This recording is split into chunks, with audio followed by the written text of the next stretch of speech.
welcome to Big Bang Radio Spotlights. This is a show where we talk to independent artists from all around the world all about their music and their process for making it.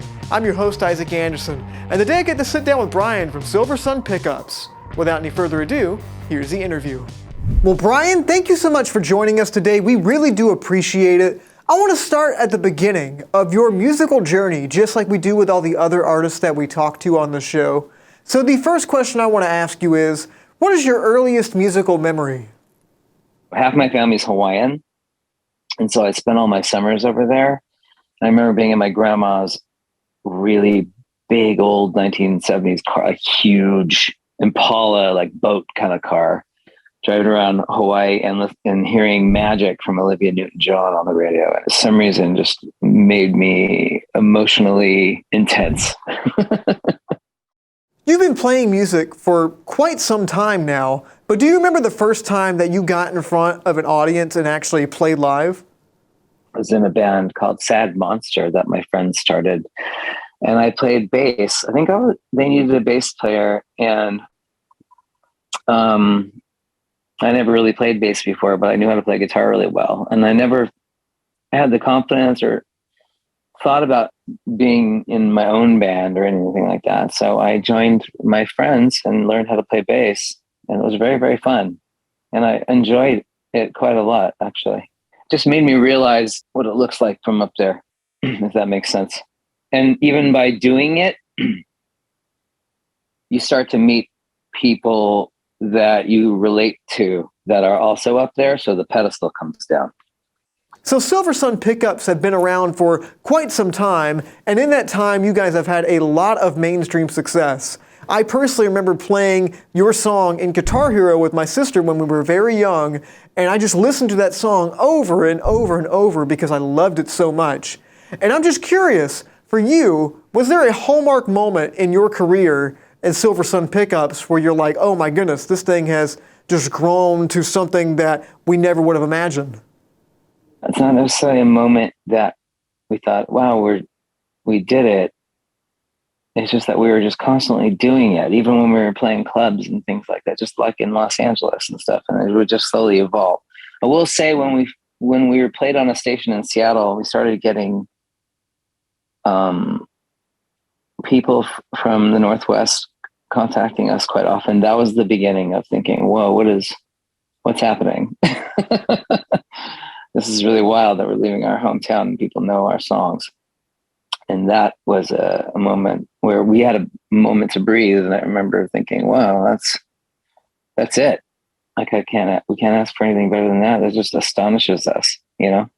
The first show where the things changed inside our brains, it jumped from the back of our brain to the front of our brain, the band, was when Elliott Smith asked us to open one of his shows here in Los Angeles, which was a theater of about 1,500 people. And us and this band Rilo Kiley that we were friendly with, and Elliott, in that show, we were pretty astonished. It was hard to sleep after that. You know, things were changing. Electricity was happening in us for some reason. I don't even remember. It was irrelevant if we were good or not. The fact was we were up there, you know, and it happened.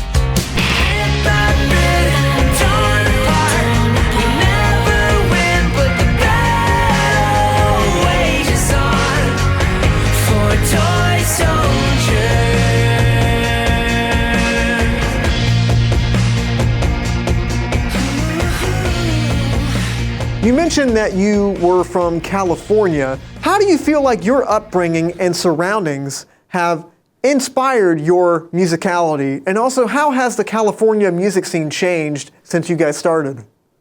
It's a different kind of metropolis than other people are used to. And that's why I think it can be difficult for some people. It's also why it's impossible to stereotype.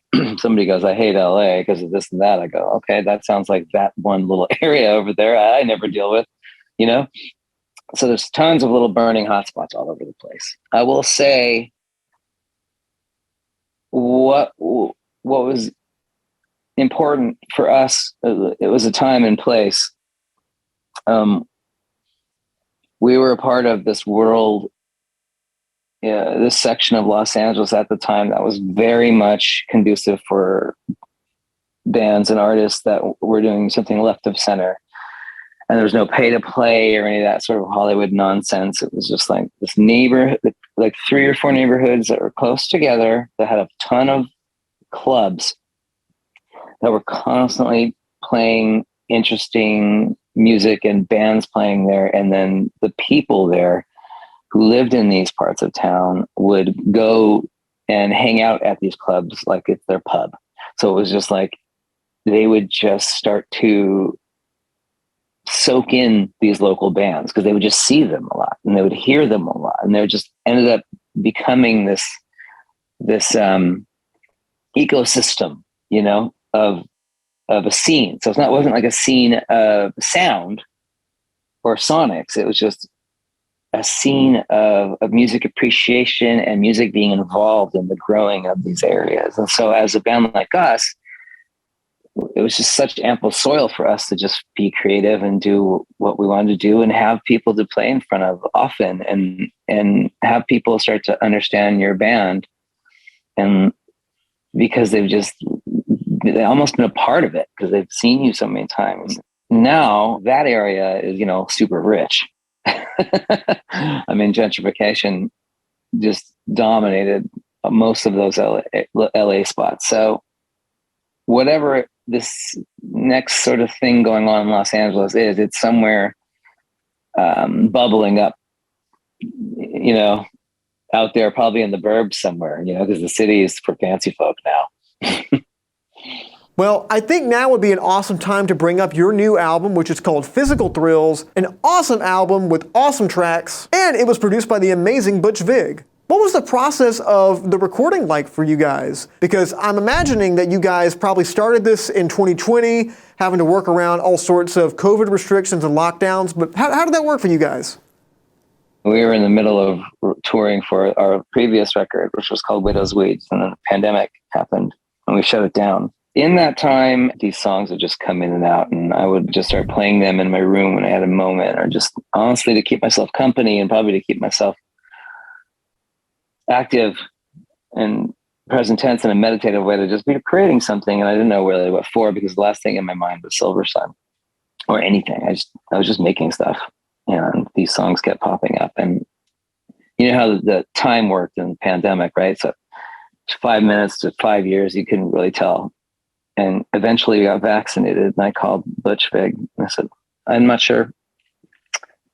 Maybe we can make an EP. Maybe these can be Silversun songs. I'm not sure. But if once you get vaccinated, you feel comfortable, let me just come over and wait for the band to get vaccinated. They can eventually join us. But I'm just going to come over, not demo anything. I'm just going to bring the guitar, set up all your stuff, and I'll start playing for you what I have in my head, and we'll see what we think of it.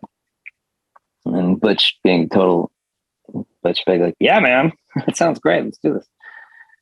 So I went over there. He got vaccinated. I got vaccinated. He felt safe enough for us to be together.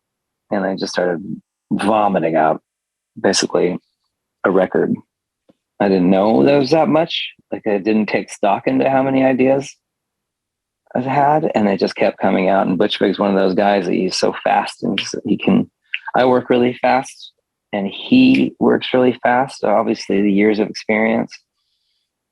And then the band eventually came in and started hearing everything and started chiseling away at things, like listening to what we had, the bones we were building, and just started flowing out. Next thing you know, there's a Silversun record. Well, the record is out now on streaming platforms or wherever you like to listen to music. And if people want to keep up with Silversun Pickups, how can they find you guys online? Just type that name in somewhere, and then something will pop up. Well, Brian, it has been an honor to talk to you today. We really appreciate you taking the time. But before you go, I have one more question. Now, I don't know if you've ever seen a Big Bang Radio spotlight before, but I'm a musician, but I also love film. And I believe those two worlds aren't too far away from each other, and musicians just have a soft spot for it. So, before you go, what is your favorite movie? I think Let the Right One In, the Swedish movie, is perfect. It's such an incredible genre-bending, just well-nuanced movie, and I love it. And then moving from Sweden to Poland, there's a movie called The Lure. It's one of those movies that you can't wait to show to people because that you know that they're going to love it. It's a musical, and it takes place in Warsaw in the 80s, and it's about two mermaids who join a bar band, and hilarity ensues. Thanks to Brian for sitting down with us and talking all about Silversun Pickups music. If you want to see more interviews just like this, you can find us online at Studio 67 NCC. Thank you all for watching. I'm Isaac Anderson, and until next time, stay lovely.